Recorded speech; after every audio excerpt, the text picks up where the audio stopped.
Bonjour tout le monde. Dans cette capsule-ci, on va étudier ensemble les préférences pour les compléments parfaits ou encore, dans la littérature économique, vous allez souvent voir qu'on appelle ces préférences-là les préférences de Léontief.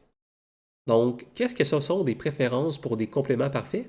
Eh bien, rappelez-vous que le but de la microéconomie, c'est de comprendre le comportement des consommateurs.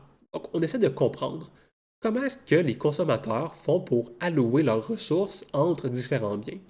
Et la nature des biens va avoir un impact certain sur la façon dont vous allouez vos ressources.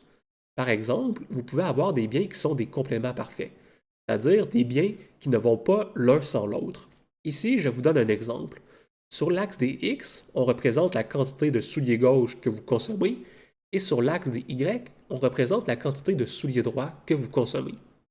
Donc, comment est-ce qu'on est capable de représenter une fonction de préférence pour les biens complémentaires ici? Avant de commencer à vous le montrer graphiquement, laissez-moi vous montrer une fonction d'utilité typique dans le cas de complément parfait. Donc, l'utilité pour mes deux biens va être égale au minimum entre mon bien 1 et mon bien 2. Donc, ici, ce sont des souliers gauche et des souliers droits. Et graphiquement, à quoi est-ce que ça ressemble? À quoi est-ce que ça ressemble graphiquement, donc, ma fonction d'utilité? Traçons-nous une courbe d'indifférence. Ma courbe d'indifférence ici va avoir la forme d'un L. Et ce qu'elle implique, c'est que mes consommateurs sont indifférents entre consommer au point A. Donc pour vous, le point A apporte autant d'utilité que le point B, et le point B apporte autant d'utilité que le point C. Donc pour vous, peu importe ces combinaisons de paniers-là, vous allez toujours avoir la même utilité. Qu'est-ce que ça implique?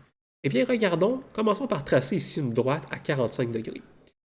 Ça implique que si vous avez par exemple une unité de soulier gauche, eh bien, vous avez seulement besoin d'une unité de soulier droite. Donc, vous avez besoin d'une seule unité de soulier droit. Pourquoi? Parce que si on augmente la quantité de souliers droits, disons que je vous en donne plus, qu'est-ce que ça change à votre vie? Qu'est-ce que ça change à votre vie d'avoir 100 souliers droits si vous avez juste un soulier gauche? Ça change effectivement absolument rien. Le contraire est aussi vrai. Si vous avez un seul soulier droit, eh bien à ce moment-là, on ne vous donnera pas, en fait vous êtes indifférent, ça ne vous dérange pas d'avoir plus de souliers gauche. Parce que à quoi ça sert d'avoir 100 souliers gauche si tu as seulement un soulier droit? C'est donc ce qu'on appelle une fonction de Léontief pour les compléments parfaits.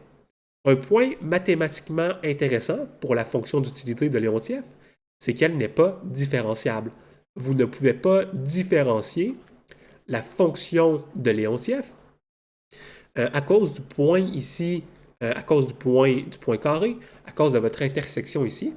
Vous n'êtes pas capable donc de différencier la fonction de Léontief.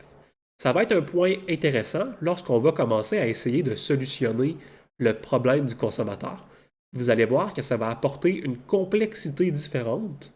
Ça va apporter une complexité différente à la façon dont le consommateur doit arranger son panier de consommation. J'espère que ça vous a clarifié le sujet des préférences pour les compléments parfaits.